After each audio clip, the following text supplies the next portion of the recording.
Bonjour Michel, c'est papa, ça va? Alors comme ça, tu as décidé finalement d'endosser le manteau de la traîtrise. Tu as décidé de te faire harakiri. Parce que c'est tout ce qui va t'arriver. Je suis totalement gêné, Michel. C'est-à-dire, tu n'as pas le droit de foutre ta carrière politique en l'air. Tu n'as pas le droit de les laisser gagner. Tu n'as pas le droit de les laisser gagner. Tu n'es pas obligé d'obéir. Tu n'es pas obligé d'obéir.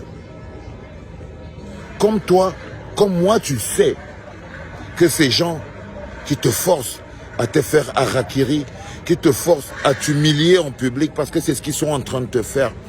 Ils te forcent à t'humilier en public, ils te déshabillent en public. Tu es en train de te faire déshabiller en public. Michel, mon ami, ma sœur, tu sais que je ne me dresserai jamais contre tes ambitions politiques ou même de la vie normale. Mais tu sais aussi que ce contre quoi nous nous battons agit beaucoup dans la perversité, la manipulation, la destruction de la grandeur. Mathias Onang avait dit que c'est un système qui cannibalise les intelligences. C'est un système qui cannibalise les intelligences.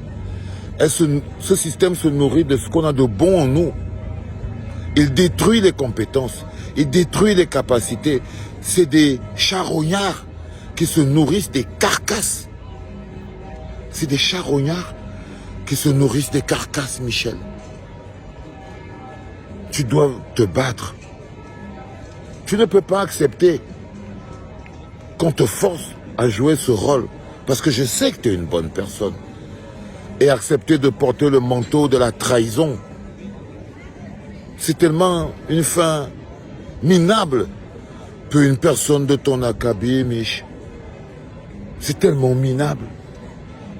Et tu te rends compte, et tu le sais.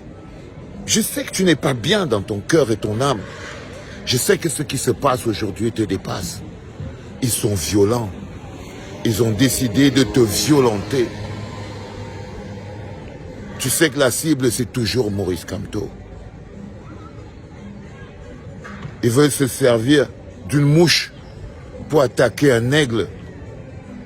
Lorsqu'on décide de se servir d'une mouche pour attaquer un aigle, c'est qu'on a décidé de sacrifier cette mouche.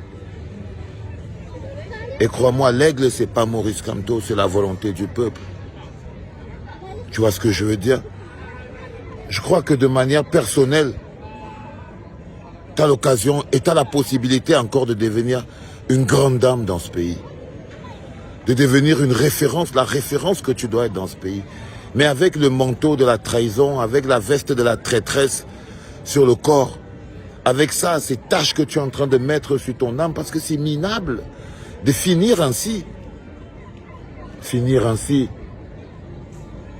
Parce que je sais et je suis persuadé que ce n'est pas de toi qu'il s'agit. Tu n'es pas au contrôle de tes émotions, tu n'es pas au contrôle de tes actions. Comment une grande fille comme Michel pourrait écrire sur Facebook de manière publique, elle peut avoir le président Kamto si elle n'est pas manipulée, tu sais que tu peux le voir quand tu veux. Tu es une militante, il est le président, tu n'as pas besoin d'écrire ça. Et puis après que tu viennes donner le compte rendu de votre... Je ne sais pas, chérie. Vous n'êtes pas des alliés. Tu es une militante d'un parti dont il est le président, tu peux le rencontrer quand tu veux. Mais tu vois, on te fait passer pour une crevarde intellectuelle. Ils te font passer pour une dame à l'intellectuel de crevard, mais aussi pour une dame faible qui a succombé soit aux menaces, soit à l'argent. Qui a succombé soit aux menaces, soit à l'argent. Mais tu vois, même Maurice Kamto n'est pas l'arrivée du train de la Renaissance. Je suis désolé, sois plus forte que ça. C'est papa.